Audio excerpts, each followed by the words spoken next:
একটি গাড়ি ও মোটরসাইকেল তার গতিতে ছুটছে আর এই বাহনকে টেক্কা দিয়ে দৌড়াচ্ছে এই গ্রাম্য তরুণ, যেন কোনো সিনেমার নায়ক। দেখে মনে হতে পারে তিনি বুঝি গাড়ি কিংবা মোটরসাইকেলের চেয়ে দ্রুত দৌড়াচ্ছেন। শুধু তাই নয়, রশি বেয়ে উপরে উঠছেন, কুস্তির অনুশীলন করছেন।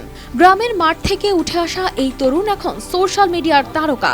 দৌড়, কুস্তি আর শারীরিক কসরতে তিনি এমন দক্ষতা দেখিয়েছেন যে মানুষ তাকে বিহারের টারজান উপাধি দিয়েছেন। কিন্তু কিভাবে গ্রাম্য এই তরুণ দৌড়ের চমক দেখিয়ে লাখো মানুষের হৃদয়ে জায়গা করে নিয়েছেন? আজকের প্রতিবেদনে থাকছে সেই গল্প।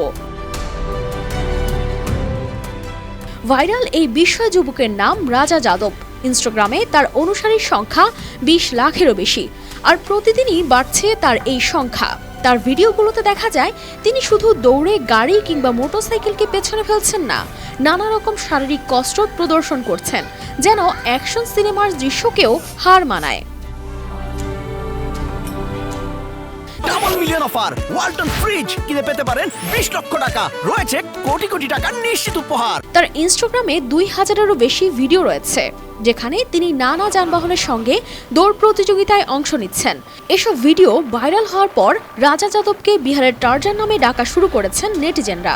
যাদব জানান, তিনি ছোটবেলা থেকেই কুস্তি অনুশীলন করতেন এবং পড়াশোনার সময় ভারতীয় সেনাবাহিনীতে যোগ দেওয়ার স্বপ্ন দেখেন। তিনি সেনাবাহিনীতে যোগ দেওয়ার জন্য প্রায় 10 থেকে 12 বার চেষ্টা করেন, কিন্তু প্রতিবারই ব্যর্থ হন। এরপর তিনি নিজের শারীরিক সক্ষমতা বাড়ানোর দিকে মনোযোগ দেন। দৌড়ানো, কুস্তি এবং বাড়িতে থাকা সরঞ্জাম দিয়ে ওয়ার্কআউট চালিয়ে যান। এই প্রচেষ্টার ফলে তিনি সেনাবাহিনীর নির্বাচনী পরীক্ষায় 11 বার সেরা হন এবং একবার প্রথম স্থান অর্জন করেন।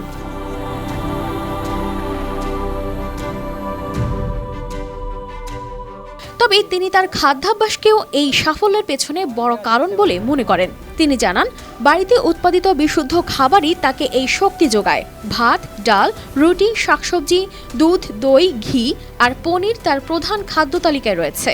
তিনি বাইরের কোনো প্রক্রিয়াজাত খাবার খান না, যা তার শরীরকে শক্তিশালী এবং সুস্থ রাখতে সাহায্য করে। তবে তিনি মনে করেন, তার এই সাফল্যের আসল কারণ গ্রামের মানুষের ভালোবাসা আর সমর্থন। স্থানীয়রা তাকে অনুপ্রাণিত করেছেন। ভবিষ্যৎ প্রজন্মকেও এই ধরনের শারীরিক কসরতে আগ্রহী করে তুলতে চান তিনি।